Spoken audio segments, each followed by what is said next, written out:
Hello everyone, welcome back to our channel. Today I will show you how to fix a black screen or stuck loading screen when using Steam.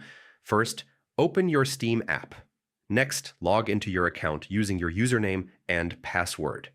Click Steam in the top left corner and select Settings from the drop-down menu.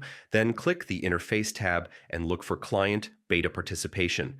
Select Steam Beta Update to opt into beta versions that may include bug fixes. Now, go to the web browser section in Settings and clear the Steam browser cache and cookies. This helps remove corrupted data that may cause loading issues. Return to the Steam menu and select Check for Steam Client Updates to make sure your app is up to date. Lastly, update your graphics drivers by visiting your manufacturer's website or using your system's driver settings. And that is it. You have just completed several steps to fix black screen or stuck loading issues on Steam. Thanks for watching.